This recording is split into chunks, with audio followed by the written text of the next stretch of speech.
Hey guys, welcome back to the channel. I have all of the windows open today.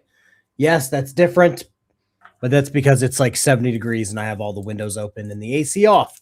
So that's what we're rolling with today. Let me turn on some background music real quick. Finally getting over being sick, thank God.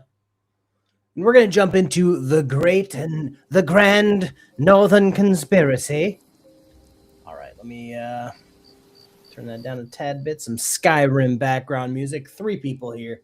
How you doing? We are streaming a bunch of different places today, so we're just not going to talk about that. Wiggles, how you doing? How you doing? We're almost monetized. We're like 100 watch hours about away from being monetized, so it's kind of awesome here.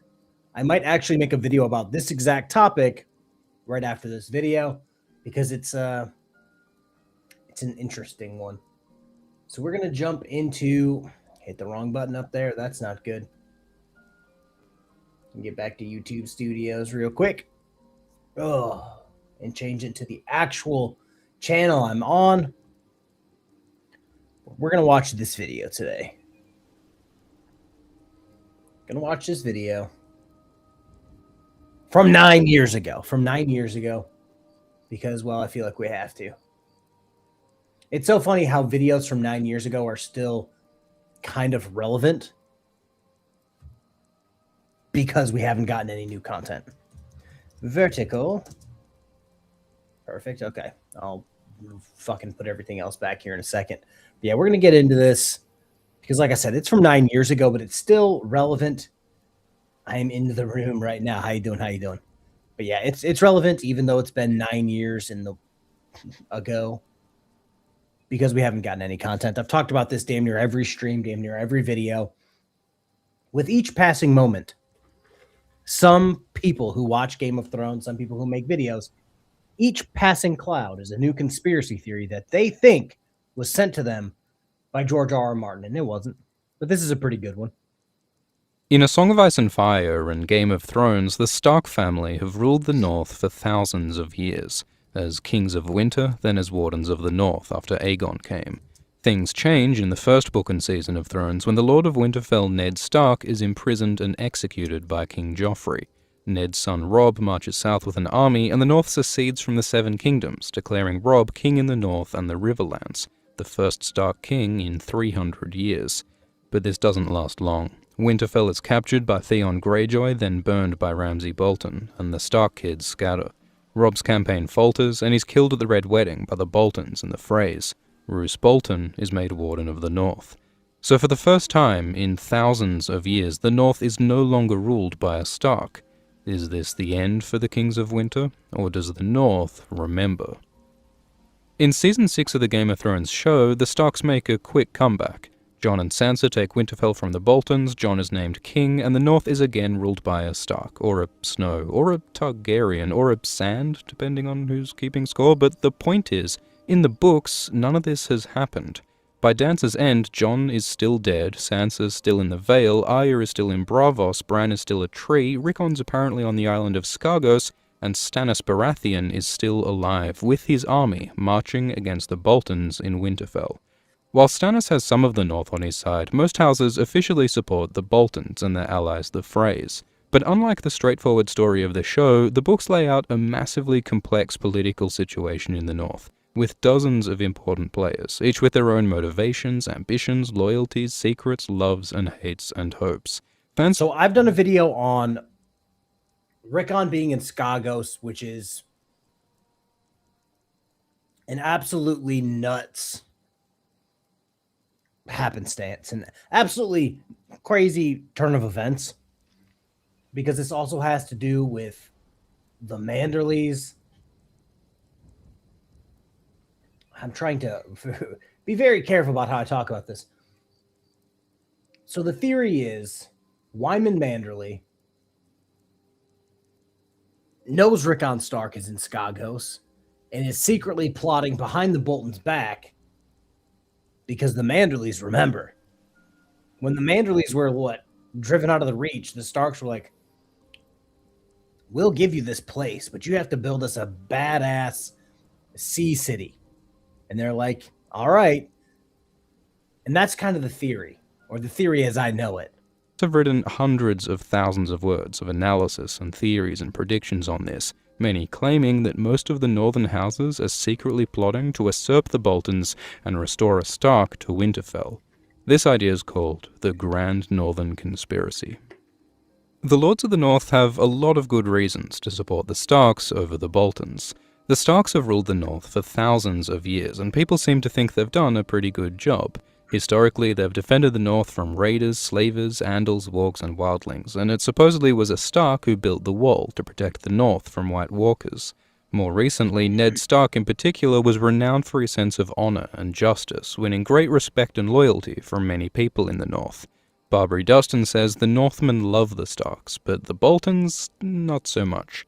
The Boltons are infamous for flaying their enemies and wearing their skins as cloaks. Their Lord Roose is cruel, cold, and creepy, known for his habit of leeching, and his son Ramsay is a straight-up psycho, a murderous beast in human skin, who hunts and rapes women for sport. The Boltons commit terrible crimes against the North in order to take control. Ramsay betrays and kills Northmen at Winterfell and kills the Lady of Hornwood. Roose sends northern armies. These people scream like the who's who of who we don't want in charge. Fond of leeches? Sure. Okay.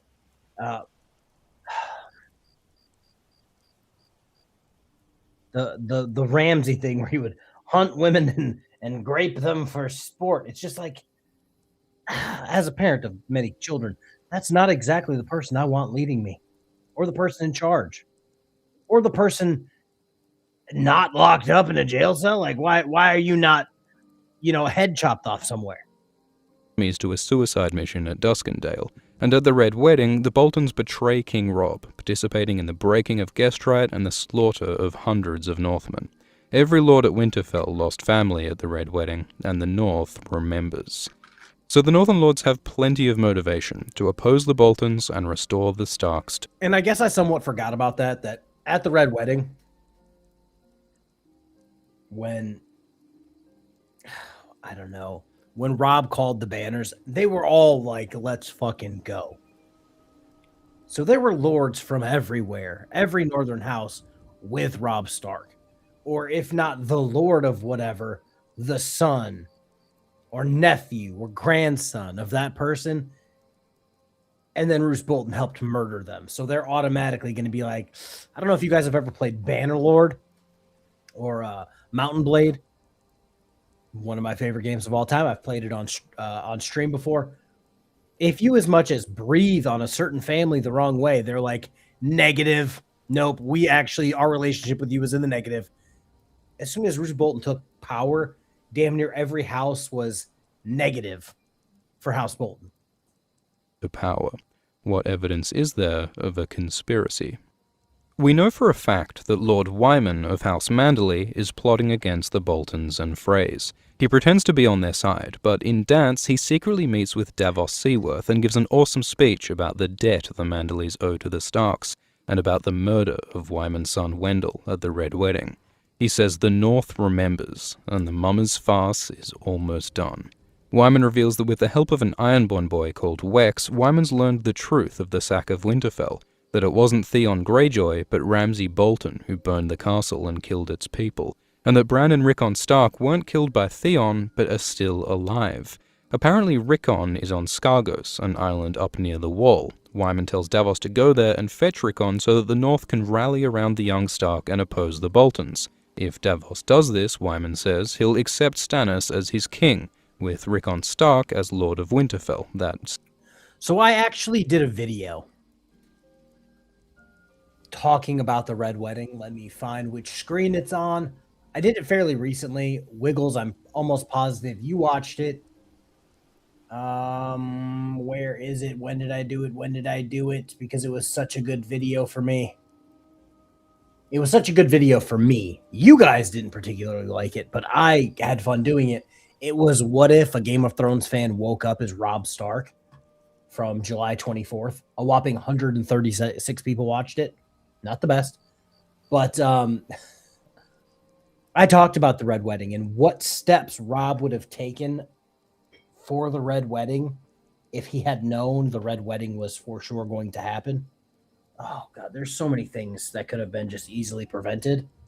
Not to mention just not marrying the person he married. Shock, gasp. You could have just not done that. But barring that, it's ridiculous. Let's see here. So Varys, a merman, since it's the Avatar. Maybe. Maybe Varys is a secret Manderly. Seems to be the plan. Elijah, So how you doing? Manderly How you is doing? plotting against the Boltons, and other houses are in on it too. Robert Glover is at the meeting with Davos, and he may be in touch with his brother Lord Galbert. There are even hints that Robert may raise an army. Wyman says Houses Locke and Flint of Widow's Watch follow his lead, and we do see someone from House Locke speak up against Ramsay. So it seems Houses Locke, Flint, and Glover are, to at least some extent, a part of Manderly's conspiracy. It's also possible that House Umber is involved. The Umbers appear to be split down the middle. Half of them under Crowfoot Umber side with Stannis, while the other half under Horsebane Umber side with the Boltons. But it's made clear that Horsebane isn't really loyal to Roose. He only joins the Boltons because the Freys hold his nephew, the Great John, captive. Roose says the Umbers are cunning, and that he fears them, and he probably should. Because back in Clash, the Umbers are ordered to work with the Manderlys to build a fleet of warships, and in Dance, we see the fleet complete, hidden up the White Knife River. So given that we know the Umbers have been working on a secret fleet with the Manderlys, and that they're not really loyal to the Boltons, it seems very plausible that the Umbers are in on Wyman's... Also, what kind of name? You have Tormund Giant's Bane. This guy's name is Horsebane. That's a top-notch nickname for the Game of Thrones universe. Conspiracy. There's further evidence for this in the Dance chapters in Winterfell, where all the Boltons and Freys and their supposed northern allies are cooped up together in the castle, with snowstorms and Stannis coming outside, while tensions slowly rise. There's this one bit where it's mentioned that someone makes snowmen shaped like 4 particular northern lords: Wyman Manderly, Horsebane Umber, Harwood Stout, and Barbary Dustin. There's pretty strong evidence that these 4 snowmen represent a conspiracy in Winterfell. At one point, we see Harwood Stout, who's the sworn man of Barbary Dustin, talking quietly with Horsebane Umber, who we know has been working with Wyman. After this conversation, Barbary becomes strangely interested in the Winterfell crypts and gets Theon to take her down there. The crypts are the ancient resting place of dead Starks, each represented by a statue holding a sword. Barbary notices that 3 of these swords are missing. The significance of this is that these 3 missing swords are the swords taken by Osha, Meera, and Bran when they escape Winterfell. These 3 missing swords prove Wex's story that Bran and Rickon are alive and that the Boltons lie about the sack of Winterfell. The fact that Barbary searches the crypts in the first place suggests... D-Man, how you doing? How you doing? What? Not loyal to the Vulcans? What are we talking about, D-Man? I was Googling something in the background and came back to the Vulcans. What? that she heard Wex's story from Wyman, possibly through the conversation Harwood has with Horsebane. Further, we know from White Harbor that Wyman uses long visits to the Privy to disguise secret meetings, and it's hinted he continues to do this at Winterfell. So the evidence is pretty strong that Wyman, Harwood, Barbary, and Horsebane are conspiring in Winterfell, discussing Wex's story about Bran and Rickon and Manderly's plans to restore House Stark. After Barbary visits the crypts, she speaks out boldly to the Freys about the people killed at the Red Wedding. She parts her lips in a thin, feral smile and says the North remembers. So that's one part of the Grand Northern Conspiracy. Wyman Manderly, Robert Glover, Horsebane Umber, and Barbary Dustin, along with the Lockes and Flints, appear to be plotting to betray the Boltons and make Rickon Stark Lord of Winterfell. But there's a whole other part to the conspiracy which takes place to the south with its roots in events of the Not the Vulcans, the Boltons. Like Michael. Boltons. Okay, now we're on the same page. I was mind fucked there for a second. I'm like, the Vulcans? When did we get into Star Trek? past. In the second book, Robb Stark says that if he dies, he wants Jon Snow to follow him as king in the north. At this point, Sansa is married to Tyrion Lannister, and Robb believes Arya, Bran, and Rickon to be dead, so he decides that the best course of action is to legitimize Jon as a Stark and have him follow Robb as king if he dies. Later that chapter, Robb meets with some of his lords and gets them to sign a document to declare Jon his heir. Now that Robb is dead, the question is, who knows about this will, and what plans might be underway to carry it out and make Jon king? The people who were present at the signing of the will include Catelyn Stark, Edmure Tully, Great Jon Umber, Jason Mallister, Mage Mormont, and Galbert Glover. The Great Jon and Jason are both prisoners, so they probably can't do much, but Mage and Galbert are sent on a mission to Howland Reed in the Neck, and it seems as though they do arrive because the Crannogmen follow up on some orders Robb gives about Moat Cailin. So Mage and Galbert seem to be with Howland in the Neck, and this offers a lot of opportunities for scheming, because not only are Mage and Galbert some of the only people in Westeros who know that Jon Snow is the rightful king in the north, but Howland Reed is the only living survivor of the fight at the Tower of Joy years ago, where it was discovered that Jon is the son of Lyanna Stark and Rhaegar. And we've seen the theory. What is it? The theory of Jon and Mira Reed being twins from the last live stream. Howland Reed is going to play either a super important role in the upcoming book or no role at all. That's where Howland Reed is going to be. The man is one of the few people in Westeros that literally know everything. He knows everything about everything, but has yet to make an appearance fucking anywhere. Targaryen, potentially giving Jon a claim on the Iron Throne of all Westeros.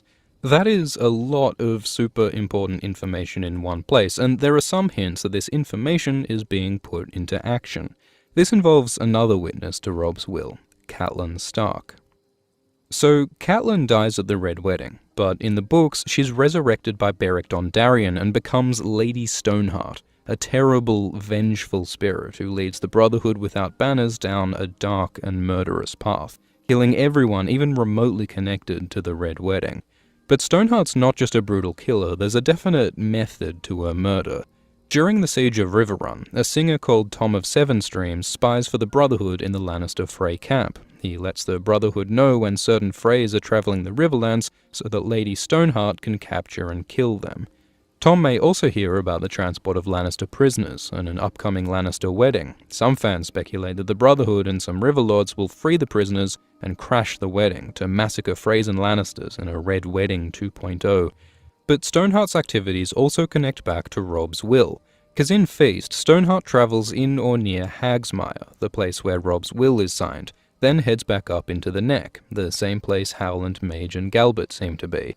It seems likely that Stoneheart is involved in a plot with these guys over Robb's will, because she's not only a witness to the will, like Mage and Galbert, but Stoneheart also has Robb's old crown. So the power to crown the next king in the north is in her hands. Also, this is kind of a how to say this correctly. The fact that Lady Stoneheart wasn't involved in the show, I understand, because it would have made Jon coming back to life obvious. But on the second hand, takes out a gigantic character with a gigantic plot hole. For again, like this whole thing right here.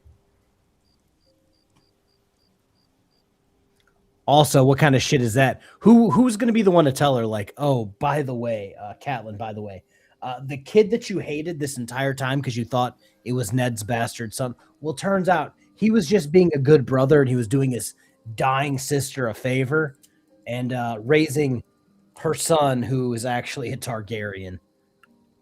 Turns out Ned was just a really good guy and never cheated on you. Which does raise an issue. Stoneheart might not want to crown Jon as king because, at least in life, Catelyn really doesn't like Jon. As a bastard son of Ned, Jon represents Ned's infidelity to Cat, but it just so happens that Howland Reed is the one person in the world who can tell Catelyn that Jon isn't really Ned's bastard, that he's Lyanna's son by Rhaegar Targaryen. Ned claimed Jon was his in order to protect him. So Stoneheart is a bit of an angry murder zombie at the moment and might not listen, but if Howland can change Stoneheart's mind about Jon, she may be happy to join in on a conspiracy to crown Jon king in the north.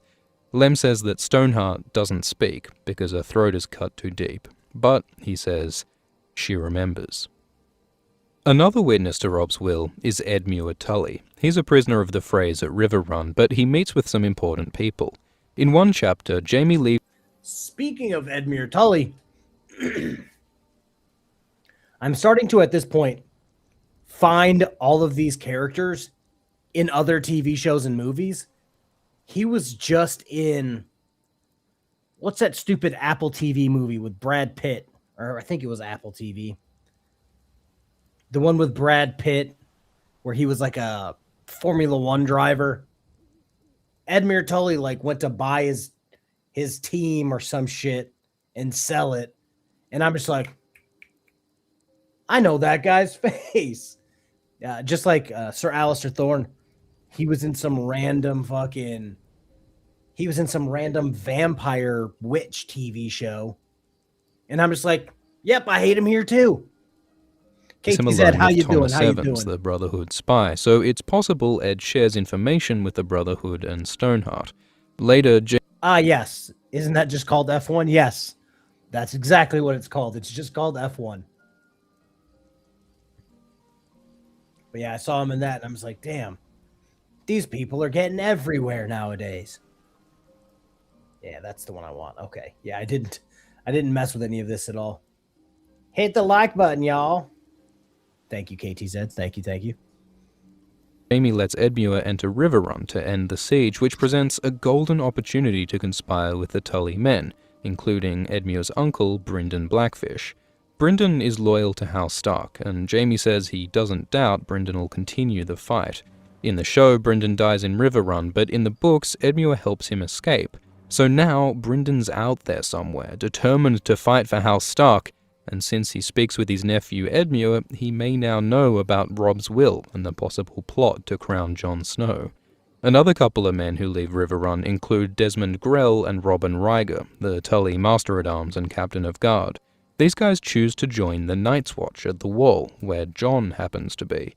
Fans speculate that these trusted Tully men may have been sent by Edmure in order to contact Jon, maybe to tell him about the conspiracy to crown Jon as heir to Robb. So, this Riverland stuff is not as certain as the Manderley conspiracy. There's no direct evidence that any of these guys are plotting over Robb's will, but it is at least very suspicious that Mage and Galbert, witnesses to Robb's will, and Stoneheart, who has Robb's crown, all go to the Neck, where Howland lives, the one guy who knows the truth of Jon's birth. The stuff with Edmure, Brynden, Desmond, and Robin might not be related, but it is plausible that these guys are also somehow... Imagine you're Howland Reed. Imagine you're Howland Reed for a second, and a bunch of people show up unexpectedly to your random moving castle. And they're like, Robb actually signed a will, and he wants Jon Snow, this random bastard, to be the next king of Winterfell. Or King of the North. And then Howland goes, oh, by the way, that's not his bastard son. That's the son of Lyanna Stark and Rhaegar Targaryen. And everybody's just like, what a turn of events. What a turn of events to be Howland Reed in that moment. Now involved in a conspiracy to crown Jon Snow. Okay, so we've got the Manderley conspiracy around Winterfell to betray the Boltons and support Rickon Stark, and a possible conspiracy in the Neck to crown Jon Snow as Robb's heir to the north. There's also possibly some plotting going on within the army that Stannis is marching on Winterfell. Part of Stannis' army is made up of men he brought up from the south, but most of them are Northmen, including the Mountain Clansmen, some Mormonts, Glovers, and others. And the Northmen don't like Stannis. He's a stranger to the north and worships a foreign god. The real reason they march in his army is to kill Boltons and rescue Arya Stark. In the books, Ramsay marries a girl who the Boltons say is Arya Stark, but is actually a girl called Jane Poole. The real Arya is over in Braavos, but the North doesn't know that. As far as they're concerned, Ned Stark's little girl is in the clutches of Bolton's bastard, and they're willing to die to rescue her. These guys are passionately loyal to House Stark. So, is it possible that they're involved in these conspiracies to install Rickon or crown Jon? The best hint we've got is that two leaders of the Mountain Clansmen, the Norrie and the Flint, come and visit Jon at the Wall, and Jon himself thinks that they must have some special. That's where I know that name. Okay, Nori. If you guys recall, I did a video on. Oh shit! It was a while ago.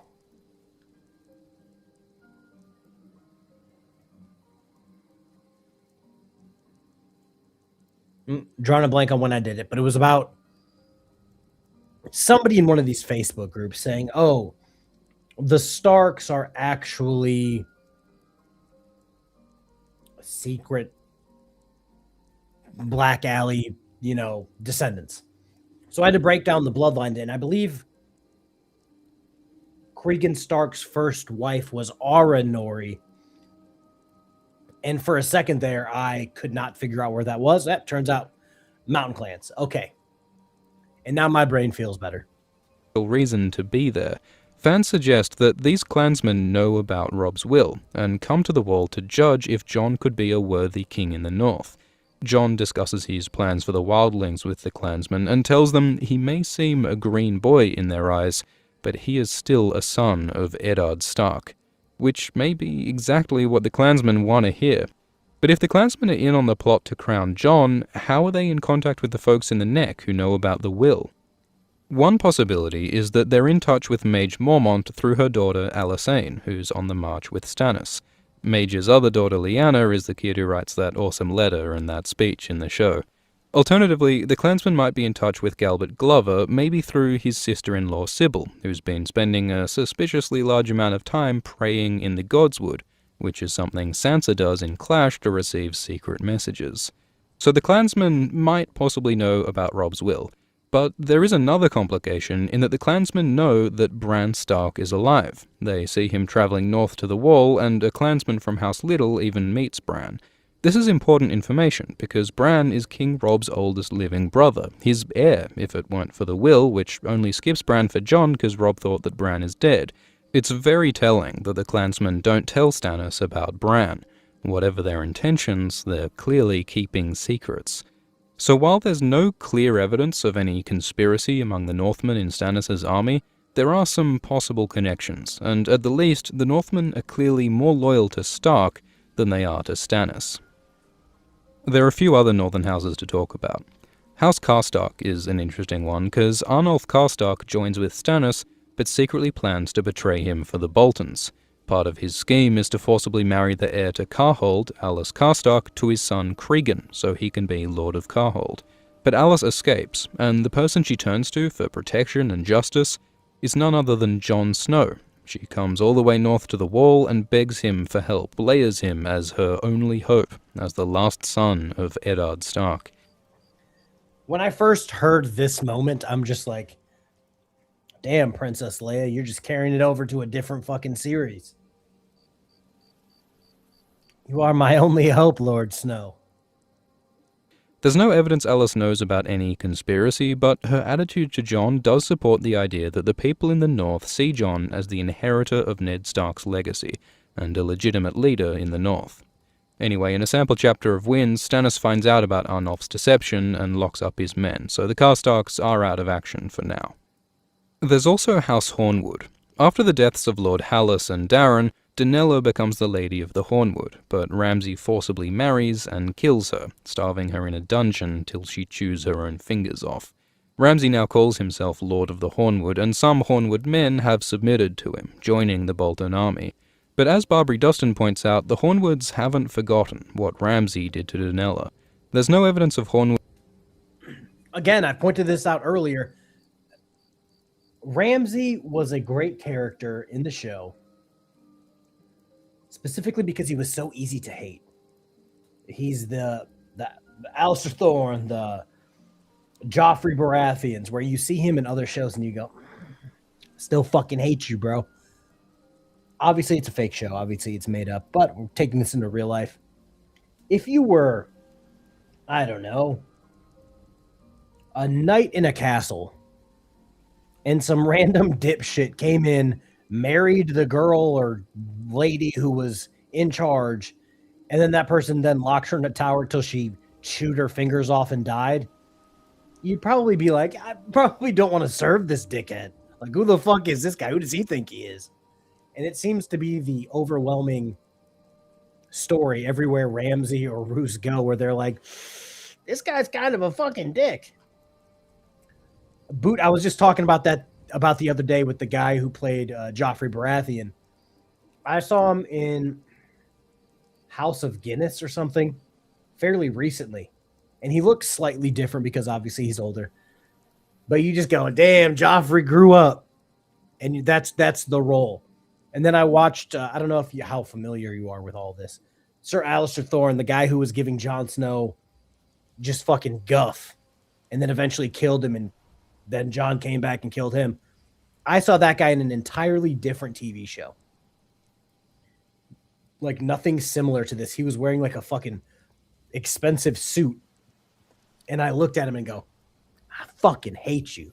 But yeah, that shows how good of an actor they are, where they can have one role that they do so well in that it stays in your mind after the fact, good or bad. Like whether you really, really like them or really, really hate them, it stays with you.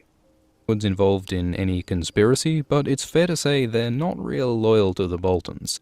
The Curwens and Tallhearts are similar. We don't know all that much about them, but we do know that Roose sends Curwen and Tallheart men into a suicide mission at Duskendale, and that at the sack of Winterfell, Ramsay betrays and kills Lord Clay Curwen and Leopold Tallheart. Some survivors of this battle end up joining Stannis' army, which could be a really big deal. These men could spread the word of I am still picking out characters from Harry Potter to this day because we watch Harry Potter all the time around here. I think we watched Harry Potter yesterday, matter of fact. The babies love it. The grown kids love it. We both enjoy it, so we watch Harry Potter all the time. The fucking... Why am I drawing a blank on her? Well, why am I drawing a blank on her name? The one who was always seeing shit and all that nonsense. Gah. Anyway, her dad, the blonde chick, her dad was actually Otto Hightower in fucking House of the Dragon. And I'm just like, bro, I know I reckon. You can ask Mrs. Kafar. We watched the Sorcerer's Stone. They were introducing everybody, and then they panned back to Filch, and I went, man, I fucking hate the phrase. Ramsay's crimes and betrayal at Winterfell, which most of the North still believes were committed by Theon. So while we don't know of any Curwen or Tallheart involvement in any conspiracy, the houses are, in Roose Bolton's words, not to be relied on. Really, the only big northern house that probably is loyal to House Bolton is House Ryswell. The Ryswells are tied to the Boltons by marriage, and we see Ryswell leaders working closely with the Boltons and Freys. The Ryswells did lose men at the Red Wedding, but there are no particular hints that they're disloyal to the Boltons. So in the words of Roose Bolton, northern politics in Dance is a world of treachery and deceit. I did not know that Tonks was the fucking wildling chick. Did not know that until right now. People siding with the Boltons aren't really loyal to the Boltons. People siding with Stannis aren't really loyal to Stannis. Most folks seem to want a Stark in Winterfell. But is there a Grand Northern conspiracy? We do know Wyman Manderley is plotting to install Rickon Stark. Robert Glover, the Flints and Locks are in on it, and probably so are the Snowmen in Winterfell, Horsebane and Barbary. To the south, there's a probable plot over Robb's will to crown Jon, involving Mage and Galbert and Howland, who are connected to Stoneheart and Tom and Edmure and Brynden and the Riverrun guys. It's also kind of possible that the Mountain clans, Alysanne Mormont or Sybil Glover, are involved, themselves connected to Jon. Are all these people working together in unison, secretly scheming to play Stannis and Roose against each other, to get vengeance on the Boltons and Freys, and finally to return a Stark to Winterfell in a truly grand northern conspiracy? Are all these people connected? Maybe, but probably not, for a few reasons. Firstly, they don't have phones in Westeros. Okay, yeah, so I was going to say that in a conspiracy this large, things would need to be, like, done exactly. I forgot where it was. I think it was Dance of the Dragons when they finally when they had the Lannister men encircled. Whoever was in charge, it was some older guy. It wasn't a Lannister. Sent up a bunch of ravens to try to get help. And the enemy forces just shot them all down. So if you're relying on ravens exclusively to get your message from A to B, super unreliable. Super unreliable in that aspect, especially if somebody knows or has a thinking about that. They could just shoot one of your ravens down, read the message, and then conspiracy over. I think more than likely it's random houses being like, oh, damn, I'm going to be the fucking OG if I can get a Stark on the throne. So, like, the southeast houses are like, let's get Rickon Stark from Skagos. And then everywhere else is, like, secretly working independently to try to get Jon to be king. But again, I stress the word independently. It seems like a few houses here, a few houses there are working towards the same goal unknowingly. So it's really hard to communicate secretly. There are messenger ravens, but we're told a bunch of times that it's a bad idea to trust a secret to a bird. They can be intercepted or lost, and besides, letters are generally read and written by maesters who themselves aren't trusted. Barbary and Wyman specifically both question maesters. So communication's hard. And that brings in the whole Grand Maester conspiracy. And that's a huge conspiracy in itself. And secondly, the bigger a conspiracy is, the less likely it is to stay secret. That's true in the real world and in Westeros, and we got a Westerosi example in the Karstark treachery. As far as we know, only a few Karstark men know about Arnulf's plan to betray Stannis, and yet, thanks to Alice, the truth gets out. Stannis himself makes a point that you can't keep secrets among lots and lots of people. Big grand conspiracies just aren't that plausible. What it really looks like is that there are multiple different separate plans at work here. Manderley wants to make Rickon Lord of Winterfell, recognizing Stannis as king, while Mage and Galbert presumably want to make Jon Snow king. People like Stoneheart and the Mountain Clansmen have their own priorities. These all seem like separate plots. So the evidence doesn't support the idea of one big cohesive Grand Northern conspiracy. What it does support are several medium-sized, loosely overlapping plots in the North and Riverlands, which is exactly what I said. There seems like a few houses here are working towards the same goal as a few houses over there, but because it's a secret with those few people, they're not going to run over there and be like, hey, do you guys want in on this? Just for them to be like, no fucking way, we're working on the same thing. That's never going to happen, because the bigger the conspiracy is, the bigger or more it takes to fucking hide it, which is why I'm going to take it real world for a second and go into the main channel. The whole flat earth thing, where they're like, Australia isn't a real place. Do you understand the length it would take to fake an entire continent? Outside the money alone, how it would... People go there on vacation. People are from there. People can take videos from there. It would immediately get debunked by random janitor number 3 who has to clean NASA, who they're like, oh, by the way, Australia, it's really not real. They're lying to you. So something like this would have definitely gotten out. doesn't have as much of a ring to it, but still, ultimately we can conclude that yes, there are conspiracies at work in the North. The North remembers millennia of just Stark rule. The North remembers Bolton crimes at the Red Wedding and elsewhere. The Manderleys remember. The River... Not to mention, not just at the Red Wedding, the Boltons would skin you alive and wear your skin, to the point where they're alleged to... They used to fight regularly with the Starks. They say that they have Stark, like, skins just laying around the Dreadfort. Like, that's not... Hey, this guy allegedly skinned my great-grandfather and regularly wear his skin. Yeah, I don't want those people in charge of me. Lands remember. The Neck remembers. Winterfell remembers. The Clansmen remember. And by one plot or another, the Starks will rule the North again. Thanks for watching.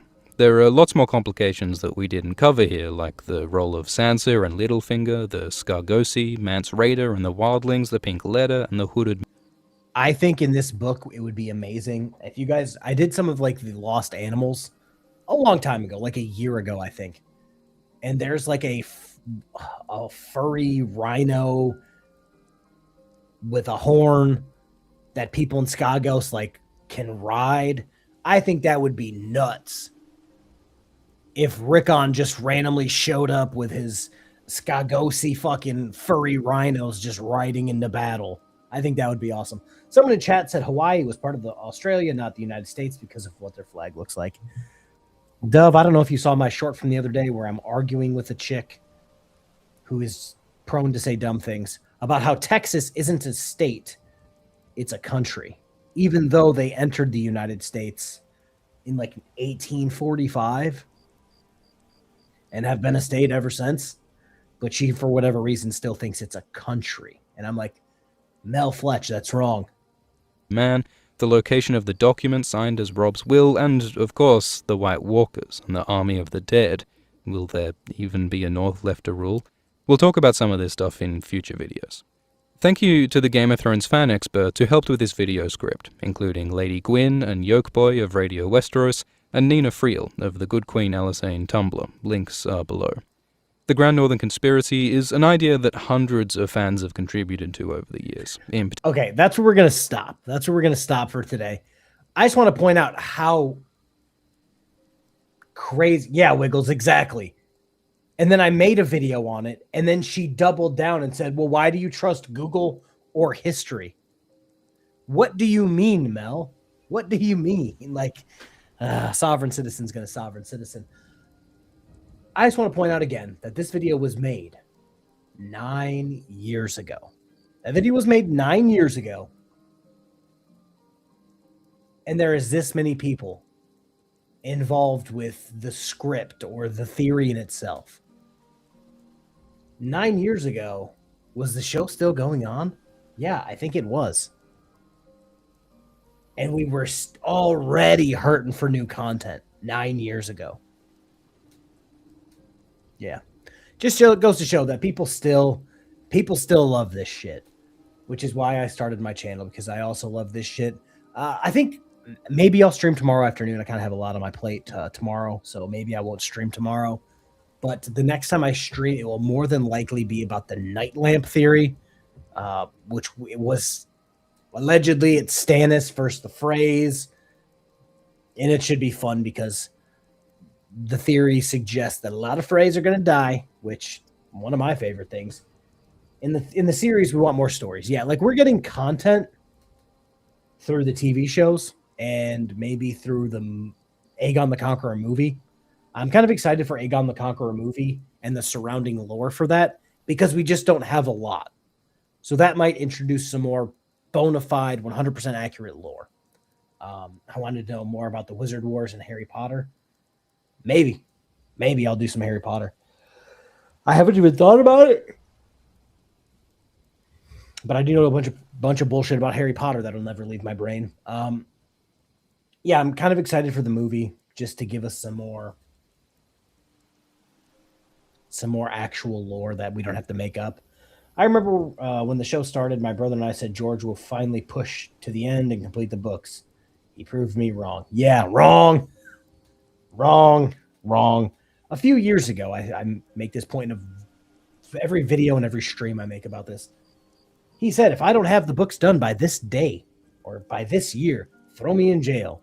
And that day was like 4 years ago. He was like, I got 1,200 pages written. And it's just like, bro, if you can't figure out a book in 4 years where you already have 1,200 pages, what are you doing? What are you doing? Like, I think the last bit of like shit we got was he just did a play just opened in the UK. I want to say about Robert's Rebellion, because I remember somebody being cast as Ares. But yeah, it's like, we need content, George. We need content. We want it, and we want it now. But yeah, that's it. I'm not really going to throw you guys anywhere. I'm just going to let you guys be free on your Sunday. Sunday, that's not football season, so there's nothing really to do besides sit here and wait. And wait and wait. I might give myself a haircut, might shave. Who knows? Who knows what the day will hold? But that's it. Everybody have a good rest of your day. Again, we're like 100 watch hours for being monetized for the first step, and then we got like 1,000 more. But it is what it is. I'll see you guys in the next one. Okay, bye. 71 years is far too short a time to live among such excellent and admirable hobbits. I don't know half of you half as well as I should like, and I like less than half of you half as well as you deserve. I have things to do.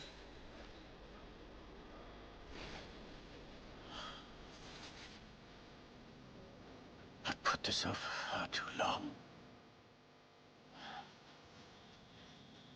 I regret to announce this is the end. I'm going now.